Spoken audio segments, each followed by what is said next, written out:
Right, well, thanks, Tom, and thank you very much to the Media Reform Coalition for inviting me here today. I must confess that this is my first Media Democracy Festival, and I've just had such a great time. It's so nice to have these discussions at this level with everyone in the room, the mixture of sort of lived experiences, the intelligence and the grace that you're all bringing to these discussions. I just find really enriching, and I wish I could have gone to every session.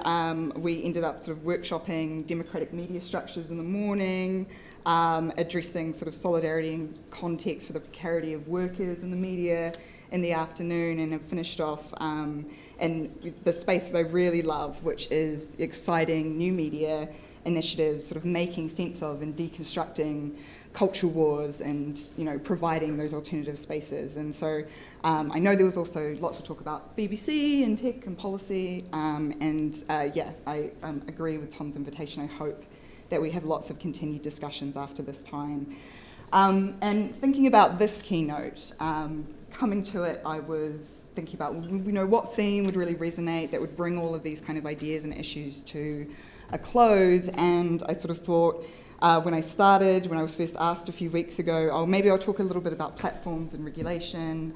And then I thought, maybe I need to talk about independence of public appointments. And then I thought, maybe I need to talk about the impartiality of presenters. And then I sort of settled on, maybe I need to talk about newspapers acting as foreign press secretaries, and realised that actually trying to focus on that moving target of which existential crisis the media is facing this particular week probably wasn't sensible. And so I thought instead about the kind of concept and wanted to meditate on this idea of immutability. And the fact that, you know, we often, sometimes in our kind of idleness of all the challenges we're all facing day to day, think about the media and think about democracy as these permanent or constant fixtures of our day-to-day lives that we just have to kind of subtly or, incrementally improve.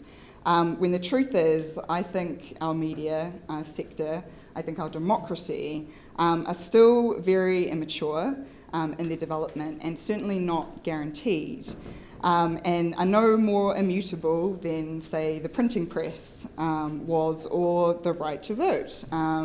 Unless, of course, you've got a 60-plus Oyster card this upcoming election. And I know this is bold to say because of the political power, the cultural domination, and the influence we've seen the media hold and use historically. But the endurance of this dominance, I think, has been only matched by the acceleration of its decline. And I think we can't underestimate that we are seeing a sector in crisis and decline. And having kind of witnessed the ebbs and flows of the last sort of 5 years, as long as I've been involved in this work, and having spent time with journalists, editors, owners, lawyers, campaigners, members of the public, trying to understand these issues, what I've sort of been led to conclude is that while we still have this real steady flow of storytellers, of journalists, of communicators pouring out of schools and universities and colleges, but also third sector spaces and coming to these issues from all sorts of directions, there are fewer publishers, institutions of publishers, there are fewer jobs, there is less money, and more ceilings and barriers for minoritized people than ever before. Public trust is still, shockingly low. News alienation is higher, and yet, in spite of all of this, we are more online and we are more mediated in our experiences than ever before, and then in any previous generation, probably. And why we do that is because we're searching for meaning, and we're searching for that stimulation, for that distraction even, and we aren't going to traditional media for that. And so news use overall is on the decline. And so for the past 8 years, and the past 68 years of sort of pontificating on these issues through pilot programs and inquiries and project funding, we still haven't bottomed out this question, which is, what is the alternative media model outside of license fee, outside of ad revenue, that resolves platform and distribution dependency, that resolves commercial and political bias, that resolves creating the conditions for new entrants to come in and thrive. But, not to worry, one more select committee should probably do the trick. And it could be that, for me, something so intangible and important as informing and educating and giving voice to the voiceless and holding power to account are not things that can be reducible to a product that people can be incentivized to buy or be willing to pay for. And I don't mean that as anything other than like a genuine question, because I truly do believe that the skills of journalism are necessary to help us to make sense of the world, to digest and curate vast swathes of information. We have more information than ever before, and to be able to corroborate facts, to follow evidence and tug at that thread, particularly in the face of that, all those weapons of obfuscation that don't want that thread tugged, that don't want those facts revealed, that don't want ordinary folks to understand agendas, is something that is so important for making ordinary people who experience all sorts of challenges in their day-to-day lives a little bit more shrewder, a little bit more prepared, and a little bit more confident. And I think that confidence is really important to all work together to face down the challenges we collectively face. And I know that there are these concerns about these new tools emerging, and what are the threats of AI, and what are the threats of different types of platformization. But I've yet to see any evidence that the technology that's sort of incoming is able to ask the right questions. And I think it's a long way off having the ability and the sense-making capacity to understand our motivations as people and our biases and our fears, and to collect them all and produce something narratively that really resonates in the way that journalists do. But this too is not immutable, which is all to say that it's not lost on me that regulating this space, putting that hat on, and given the dynamism of the sector, it's a challenge, and not, I think, for the reasons you would expect me to say as Impress, the independent, Leveson compliant regulator, that we have a government that directly benefits from mis and disinformation. So of course is not going to be putting into effect anything that destabilises it.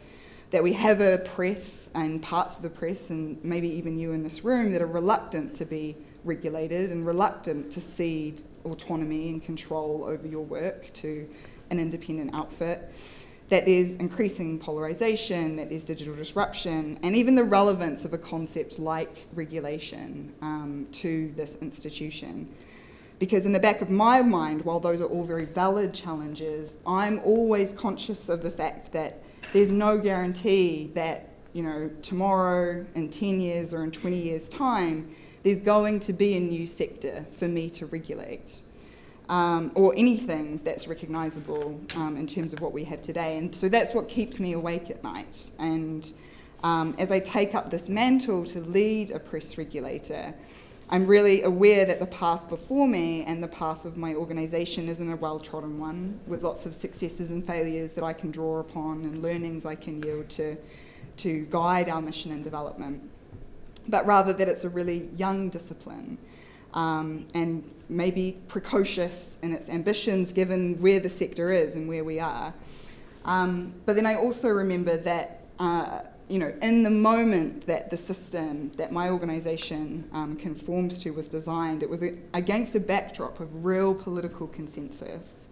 That the Royal Charter, which we follow as a constitutional foundational document, created this system of watchdogs to watch the watchdogs to watch the watchdogs, and in that quite meta way of this independent non-political body that was designed to preserve freedom of expression and ensure the state was absolutely nowhere near this sort of steeled apparatus, was a real pioneering effort, and a theoretical model that was hoped at the time could be replicated the world over. But I also think about, in that ambition, perhaps it was a system that was too well designed. Because as these destabilising public appointment scandals of Ofcom and the BBC have sort of shown us, there's always been vested interests that want decision-making, to be partisan, that for oversight to be ineffective, and level playing fields are seen to those that yield power as dangerous, and particularly unfair to those that have always had the gain weighted in their favour. So perhaps an independent and effective system of self-regulation for the sector was too ambitious, and in this cycle of disruption and decline, maybe not fit for purpose. But I'm spurred on every day by the challenge of occupying a space where I have to win hearts. I have to lead by the values, not because I have some stick to wield or some state endorsement, but because what our organisation embodies and the principles that it applies are things that people want to buy into. And month after month, we have publishers and journalists sign up to Impress because they share that vision. And I'm really proud that Impress can't be subject to political or industry capture. It can't be designed in the image of the sector now or for the future. And that, we set the terms with the public consensus, and that it can't be owned or designed or in such a way as others would see fit. And I know it's a high aspiration, but I would rather rise to that than sort of sink to and accommodate the lowest version of. And it's in the spirit of aspiration that I sort of pour my hope into what I think the media in this country could and should be. Journalism, I've always felt, must be a product of distinction. It must be seen as an incredibly high-valued asset, and be elevated in that way that it acts as a sort of North Star for people as we collectively face down issues of crisis and collapse.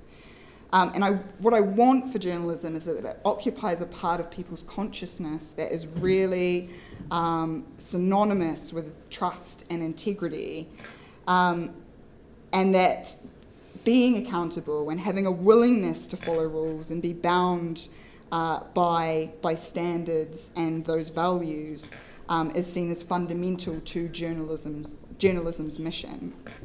Because I think the lack of distinction of journalism from any other form of content, waves of content that we see out there, a lack of distinction from what's seen as partisan mis and disinformation is ultimately what's going to be journalism's undoing. So I have always felt that the call is coming from inside the house, and until we clean up our own act, we cannot pontificate to others about how they should be leading their lives against certain values or models.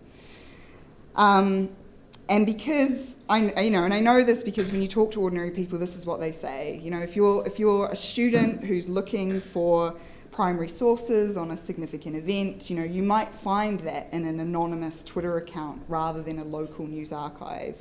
Or if you're a person who's seeking stories about themselves and are trying to find their community, they might be able to do that in an online group rather than, seeing that borne down on them by a kind of columnist, a highly paid columnist who is using that platform to kind of weaponize hate. And for, families that may have lost or be grieving a loved one to then be doorstepped by an overzealous armchair podcaster, it makes no difference to them. It's much for muchness if that comes, that doorstepping, that door knock comes from a credentialed journalist. And the effect is always the same when you talk to people that have been harmed in the media space. It's one of intrusion and hurt and shame and violation. And so journalism can and must do better for ordinary people to trust it and to value it.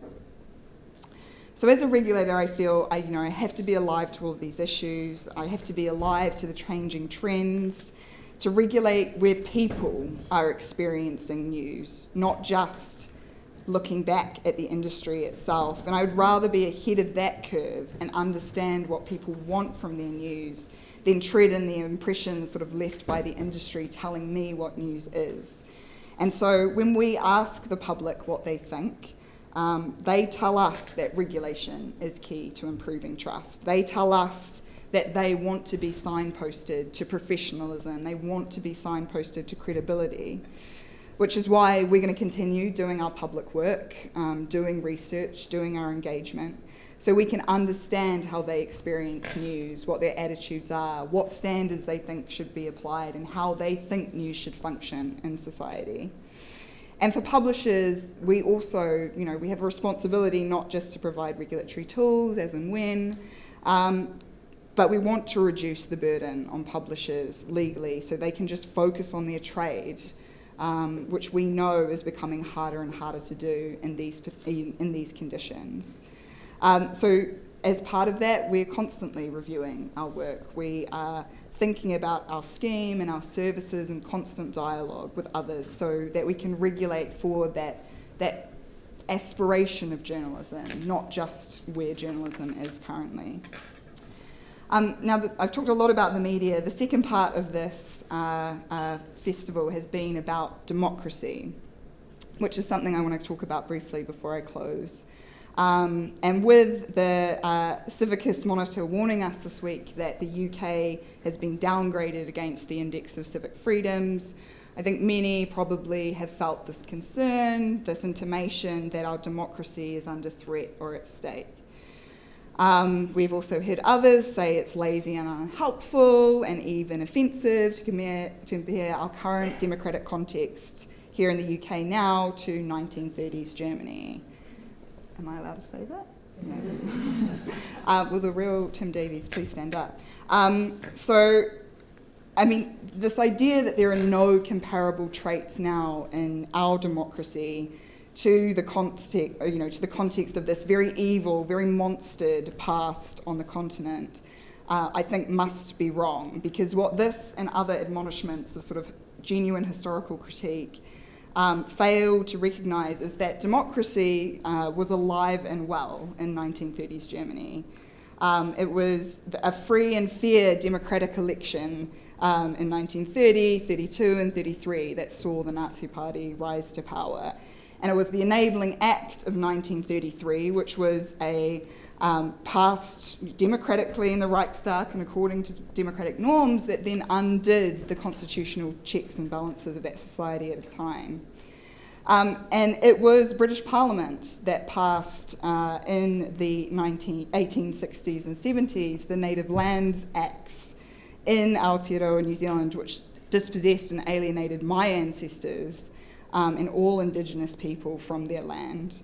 It was the sound precedent of the Labouche Amendment that criminalised Alan Turing and forced state-mandated estrogen injections on him until his death.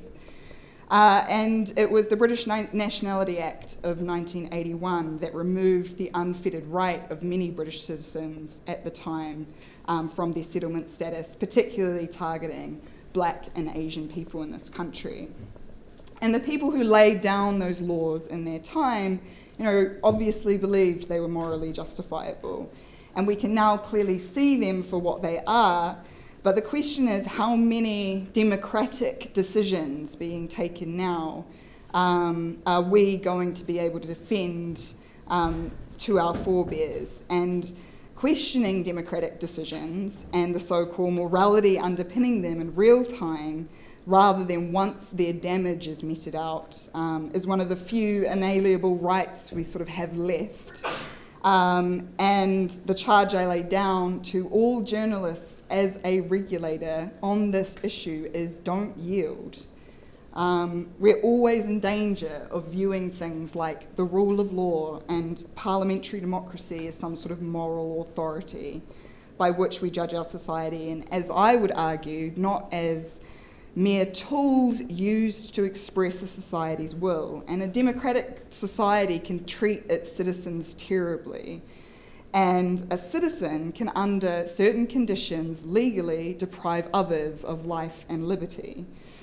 And when democratically elected representatives pass laws that dissolve democracy, democracy doesn't cry out in the dark. It sort of takes its final bow as a system working as intended. And so this is my gentle reminder to everyone that democracy itself isn't an ethic or a safeguard. It is only as useful as the society it serves.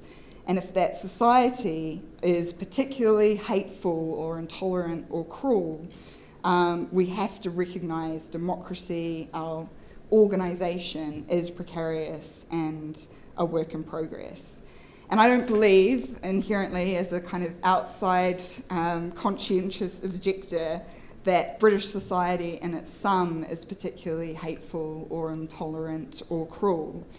I relish parts of this country, your humour and your self-deprecation, your traditions and your contradictions. And I'm less concerned for your democracy than I am for your institutions and your communities, which I feel no longer alleviate your fears and your burdens and build and reflect consensus.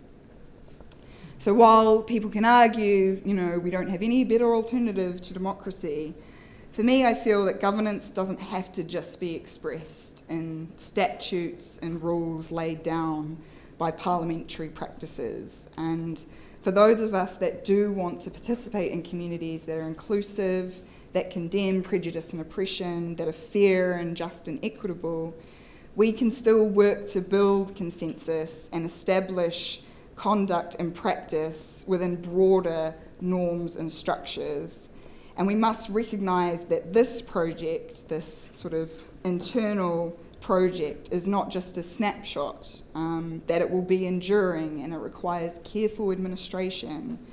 And as a student of constitutional law, as someone who's dedicated my career to understanding rules and governance and their application, that this work is relentless and never-ending doesn't discourage me, it emboldens me not to strive for a perfect media or a perfect democracy, which I don't think can exist, but for a version based on the best evidence we have at the time, but most importantly to pass on a robust legacy if we can.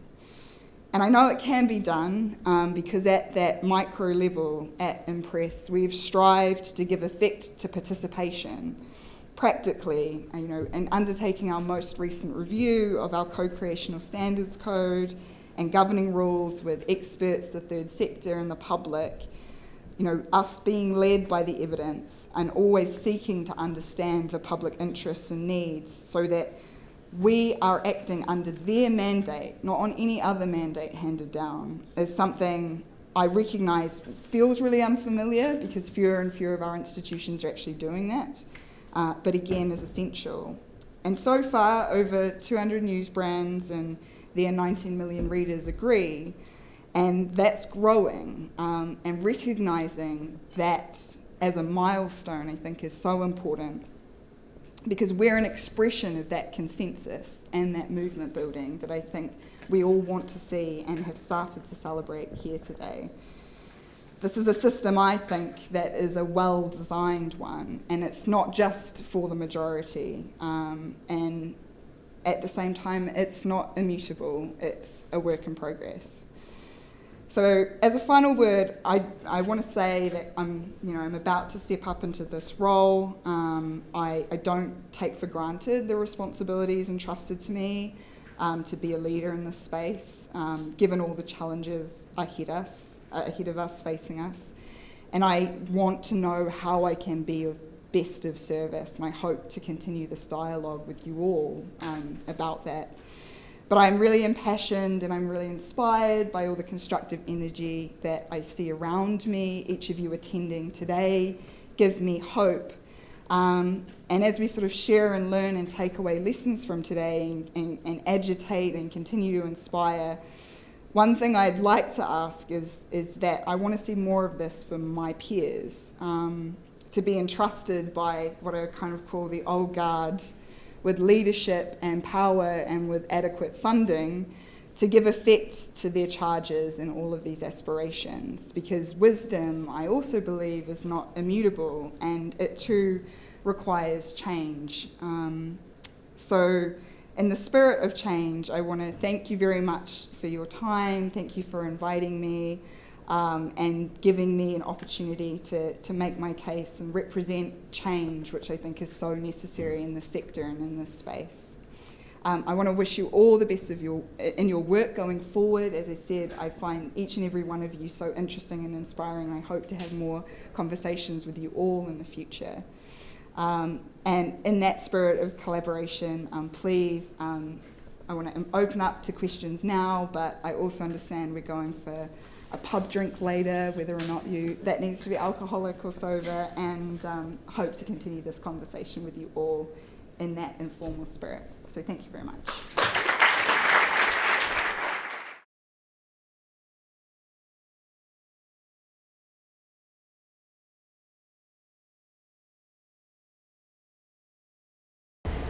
So yes, I think to the first point, I would agree that I think the idea that somehow the media happens over here and that we have this baying mob of public that, are quote unquote stupid or don't understand it, all the evidence says the contrary.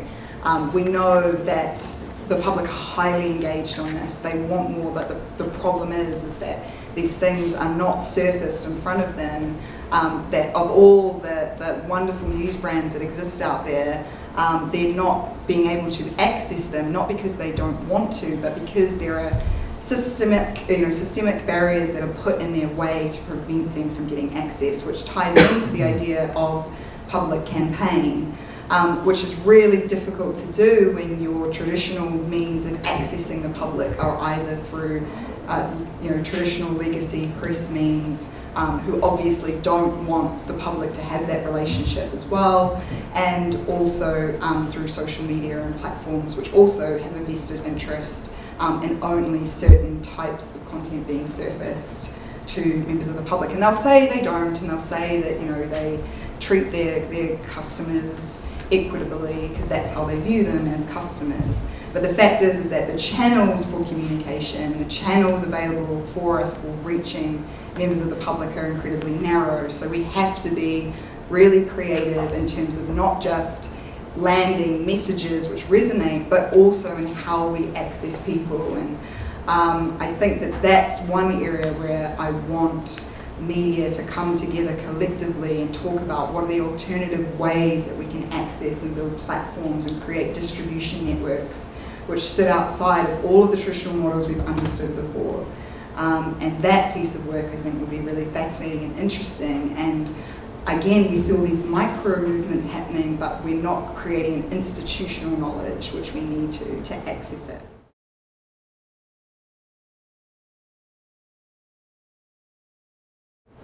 On the question about arbitration, I am a really firm believer in the principles of arbitration. The statistics are still horrendous. If you want to sue a media company now, you need to have £750,000 in the bank, just as a starting point. We used to say that cost was $50,000 to start an application of legal proceedings against. We now say that the legal cost of bringing a claim is that. So the only people that are able to have their legal rights expressed through the justice system are billionaires, right? So that's 99% of the population who will never be able to have their day in court again unless they use pro bono or collective action to do that. And that's insane, right? The justice system is fundamentally broken as a means of accessing justice and redress if you are harmed through mediated experiences. And so being able to provide, as we do, a free alternative to that is so important.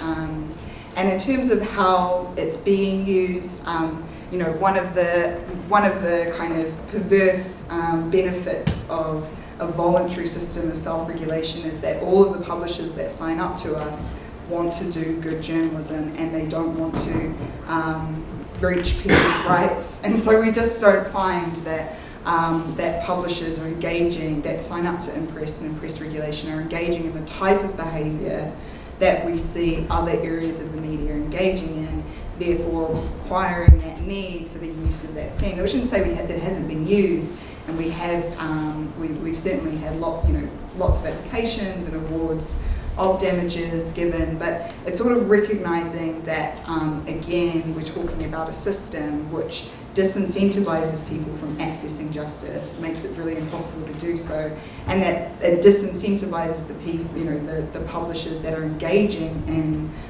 illegal and harmful behaviour from participating in that system as well. And we're obviously working really hard to influence in terms of policy, in terms of sector policy-facing work to try and bring people into the system and also get those levers and incentives to ensure that people have their right to go to court, which currently just doesn't exist as far as I'm concerned from a normative perspective. And something in this area as well, which I didn't discuss, but I would like to kind of bring to your attention, is this idea of a piece of work we're thinking of doing around education and campaign on people's rights when it comes to their media experience, which is that, you're all very intelligent people, but I would wager, how many of you really understand your right to privacy in media spaces? How many of you understand your data rights? How many of you understand your rights in terms of accessing justice? And if the best and brightest amongst us don't understand that, how can we expect folks that don't work in this space to understand it as well? And I'm really, really excited about an area of work we're thinking about to create what I'm calling a kind of rights ecosystem, where people learn more about what their rights are, demand that of their media, are able to access justice when those aren't expressed and are violated, and then that creating a sort of circular effect as well. And that's I think something really interesting, and I would encourage you all to consider your own sort of literacy about your rights to engaging in media spaces.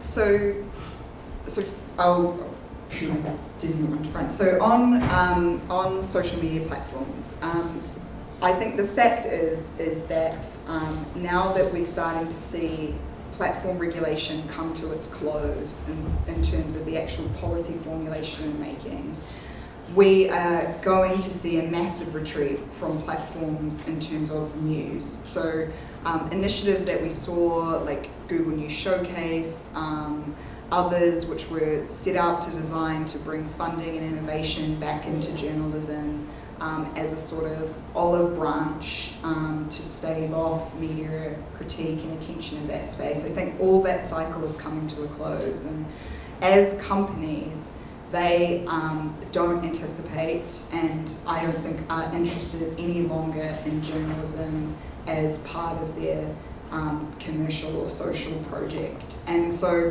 when I think about barriers, I think about the fact that 5 years ago there were agitations, 3 years ago there were offers on the table, but now we're coming to the end of that cycle. There's going to be nothing to dangle, nothing to agitate, and that session will be closed as far as they're concerned. So if you are engaging with platforms and hoping that that's kind of going to bear fruit in terms of funding or resources or even surfacing of emergent local media content, whatever it is, I think that cycle's come to an end now. So that door is closed, and any further agitation will be up against the machine, if you will.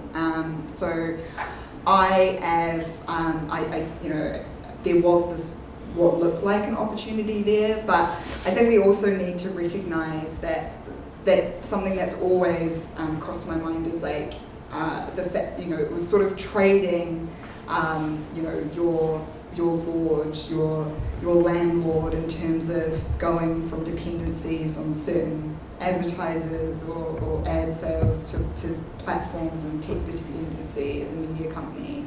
And what I'd rather see is innovation and visioning beyond platform dependency and platform relationships in the future.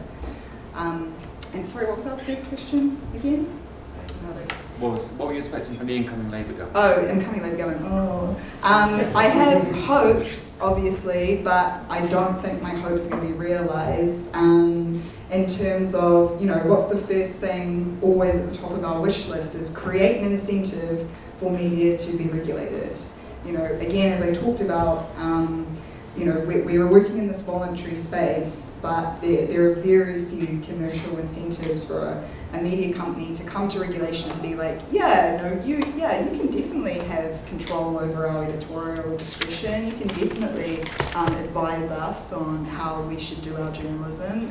And to unlock that issue, as I said, I'm really encouraged by those that have signed up and want to sign up and are signed up on those values, but to get everyone else over the line requires an incentive. And as I said, it doesn't require, I think, a stick. I think those sticks, as interesting as they've been in the past, I think some of these media companies, because they're happy to operate at a loss, are also happy to operate at the loss imposed by the stick. So if they had to pay damages for not being signed up to an independent regulator, they would just factor that in to the cost of the story. So I don't think that those ideas of sticks to incentivize people into regulation work. I think the actual incentives work, whether or not you're looking at, subsidy, VAT relief, like whatever it is, as a way to bring media companies over that line. I think that's my number one, but I don't know that that's going to form any part of Labour policy. My prediction is that we're not going to see a media policy, and that after the election something may emerge and it's going to be 3 lines and it's going to be entirely discretionary. I think it'll be something about making platforms pay. I think it's going to be something along the lines of reform public appointments, BBC, but I don't think we're going to see anything like what I imagine is on all of our wish lists in terms of policy. And again, this is where I sort of reject political intervention as being any panacea to the problems we face. It would be nice, but I don't think that the front bench in particular have the confidence to do anything in this space that's meaningful. So I know a lot of people are excited by the prospect, and we know it's going to be a Labour government or a Labour minority government coming in. But I don't think we're going to see in the next wave anything worthwhile, and so we have to organise ourselves now and not put our eggs in that basket as some sort of, as I said, political panacea, because I don't think it's real. So no Leveson 2? I think Leveson is seen as a dirty word across the parliamentary aisles, and I don't think it'll cross the lips of our next Prime Minister. So again, the question that Leveson 2 sought to answer was a really fascinating one that I say, why can't we answer it? What is it about the model of inquiry, as I jest, that we think is going to open up that box? So if we want the answers to Leveson 2, let's go out and find them ourselves.